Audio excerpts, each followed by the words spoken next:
นิยายเสียงวายเรื่องสาบานรักแด่เจ้าแมวโฉดเขียนโดยคามุอิเคียวหากชื่นชอบผลงานสามารถกดติดตามและสนับสนุนได้ทุกช่องทางค่ะนิยายเรื่องนี้เขียนขึ้นจากจินตนาการของผู้แต่งไม่มีความเกี่ยวข้องกับบุคคลสถานที่หรือเหตุการณ์จริงใดๆอาจมีเนื้อหาที่ไม่เหมาะสมหรือความรุนแรงและพฤติกรรมที่ไม่ควรลอกเลียนแบบตัวละครมีอาการหึงหวงอย่างรุนแรงและปรารถนาที่จะครอบครองอีกฝ่ายและมีเนื้อหาที่มีผลกระทบต่อจิตใจที่อาจกระตุ้นหรือทริกเกอร์ผู้ฟังถึงประสบการณ์เลวร้ายในอดีตได้หากฟังแล้วรู้สึกไม่ใช่แนวทางแนะนำให้กดออกรับชมเรื่องใหม่ที่เหมาะสมค่ะสำหรับผู้ฟังที่มีอายุ 18 ปีขึ้นไปโปรดใช้วิจารณญาณในการฟังบทนำจุดเริ่มต้นแมวโฉดน้อยเมื่อ10 ปีก่อนรัชสกหลี่ตี้ปีที่30ปายเยวปีเถาะเจียงหนานอยู่ทางใต้ติดลุ่มแม่น้ำพระราชวังใหม่ในรัชสกหลี่ตี้บัดนี้เกิดการต่อสู้ภายในระหว่างองค์รัชทายาทกับจิวอ๋องการต่อสู้ของคนทั้งคู่แม้คนภายนอกจะมองคือการชิงดีชิงเด่นทางการเมืองแต่น้อยคนนักรับรู้ว่าบุรุษอันโดดเด่นทั้งสองแย่งชิงเพียงบุรุษหนุ่มผู้หนึ่งซึ่งมีนามว่าเสี่ยววิหลงจะไปกับข้าหรือไม่ท่ามกลางการต่อสู้และเปลวเพลิงร้อนจากระเบิดและการเผาไหม้โชยร้อนระอุชายหนุ่มรูปร่างสูงโปร่งใบหน้าหมดจดริมฝีปากยิ้มโค้งที่ชวนมองแต่แววตาเรียวประกายแวววาวอันน่าประหลาดเขามิได้เอ่ยคำตอบที่แสนง่ายดายนั้นออกมาคำว่าไม่เซียววิหลงรู้สึกริมฝีปากหนักอึ้งเขามองเด็กหนุ่มผู้หนึ่งที่เต็มไปด้วยบาดแผล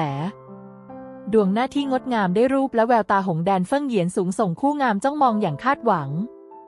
แต่ความหวาดกลัวในใจเย็นยะเยือกอบอุ้มจิตใจของเซียววิหลงจนสั่นสะท้านไปทั่วร่างข้าต้องการเจ้าคนผู้นั้นยังหนักแน่นกับคำเอ่ยที่มีต่อเขาเซียววิหลงสายหน้าเขาอดกรนด่าทอตนเองมิได้ว่าทำไมไม่เอ่ยปฏิเสธอีกฝ่ายทันทียังลังเลอยู่เพราะเหตุใดราวกับชายหนุ่มกลัวคำพูดตนเองแม้เขาจะรู้ใจตัวเองแล้วแต่เมื่อเผชิญหน้าแม้แต่คำพูดก็ไม่อาจตอบได้ทำไมกันแค่ตอบว่าไม่อีกครั้งเจ้าถึงพูดมิได้เซียววิหลงเขาเลือกก้าวถอยหลังสีหน้าของอีกฝ่ายเริ่มประเดี๋ยวดำมืดราวกับเก็บอารมณ์โกรธเกรี้ยวนั้นไม่มิดนิสัยของอีกฝ่ายเป็นเช่นนั้นเสมอก่อนที่เอลสอบจะถูกรวบกอดจากทางด้านหลังกลิ่นหอมอบอุ่นจากร่างบุรุษที่เซียววิหลงกกอดในอ้อมแขนทุกค่ำคืนลี่เหรินเจินเจ้าไปสนองก้าวเห็นแก่ความเป็นพี่น้องข้าจะละเว้นชีวิตเจ้าประกายคมกระบี่ชี้ไปทางเด็กหนุ่มผู้นั้นที่ดวงตาเรียวหงงดงามสูงส่งบัดนี้สีหน้าเรียวคมสวยฉายแววเจ็บปวดมององค์รัชทายาทซึ่งเป็นดั่งพระเชษฐาที่ตนเคยเคารพหลงไหลจนกระทั่งเครียดแค้นเซียววิหลงโอบกอดลี่เหรินเจินราวกับกลัวถูกแย่งชิง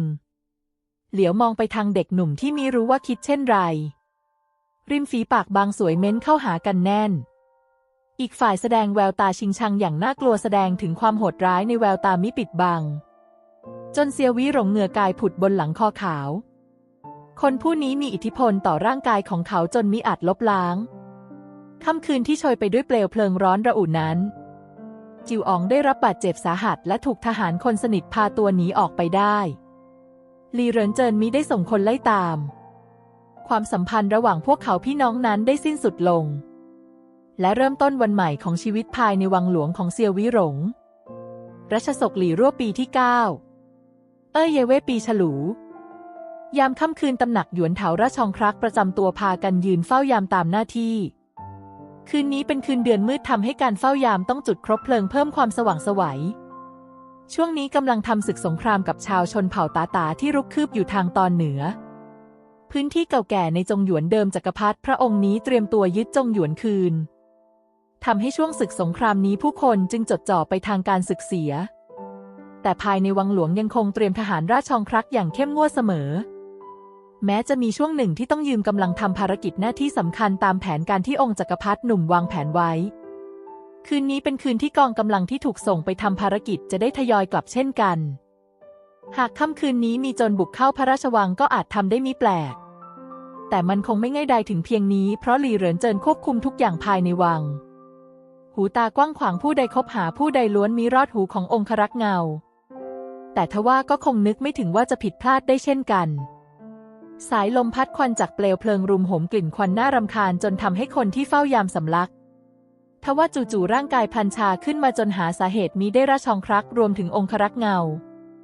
ที่คอยเฝ้าคนผู้หนึ่งถึงกับล้มลงกระดิกตัวมิได้ปากก็มีอาจเปล่งเสียงตะโกนเตือนทุกคนบริเวณตำหนักหยวนเถามีสภาพไม่แตกต่างรวมถึงเจ้าของตำหนักที่รับรู้ถึงความผิดปกติของร่างกายเสียงเปิดประตูเบาบางแต่เจ้าของตำหนักกลับรู้สึกเย็นยะเยือกอย่างมิเคยเป็นมาก่อนราวกับการปรากฏตัวของคนผู้นี้เรียกสัญชาตญาณที่หายไปนับ10 ปีให้หวนคืนกลับมาดวงตาเรียวลืมตามองเมื่อรับรู้ว่ามีบุรุษผู้หนึ่งหยุดยืนอยู่ข้างเตียงเดิมที่เขาคิดว่าต้องตายแน่ๆทว่าฝ่ามือเย็นนั้นช้อนร่างของเขาขึ้นมาอย่างทนุถนอม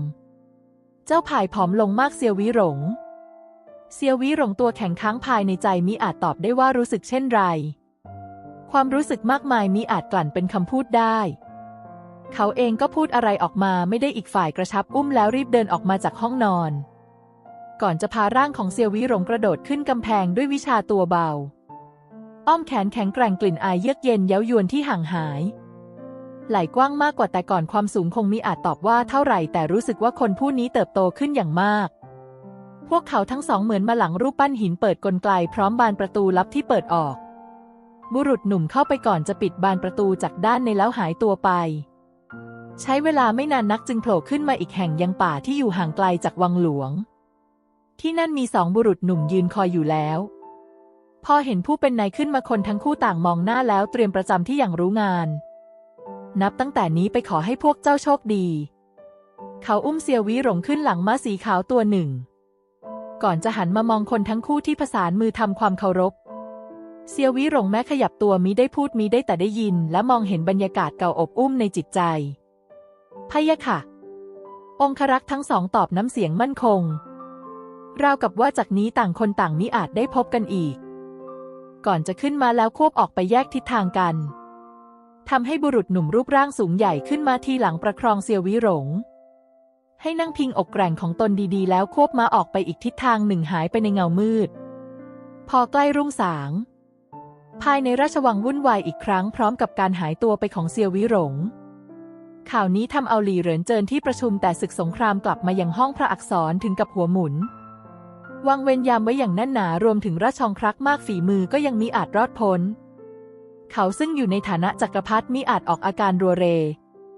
ดวงตารุ่ยเฟิ่งเหยียนที่ฉายแววอบอุ่นเสมอเริ่มสีเข้มลึกอย่างลึกล้ำดำมืด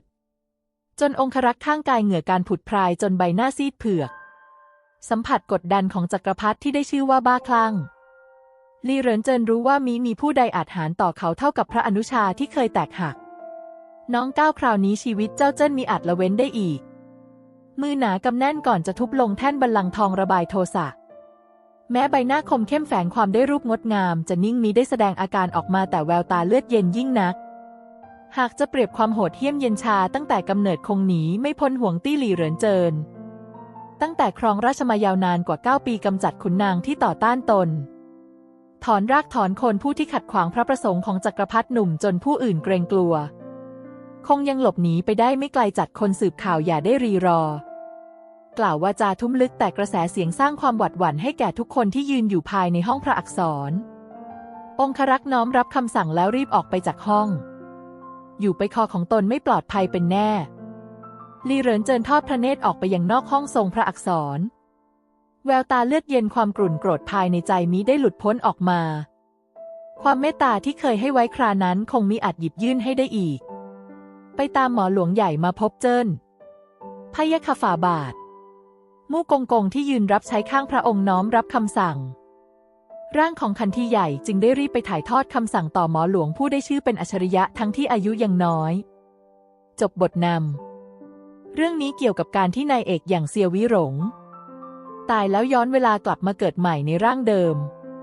เพื่อมาแก้ไขเรื่องราวในอดีตรวมถึงปมปริศนาต่างๆโดยความจริงจะถูกเฉลยในการย้อนอดีตในครั้งนี้ชาติที่แล้วได้รักกับคนที่ย้อนอดีตมาเพื่อปกป้องและรักคนน้องหากชื่นชอบผลงานสามารถตามไปอ่านตัวเต็มได้ที่รีดอะไรฟิกชั่นทันวลัยและมาริดค่ะ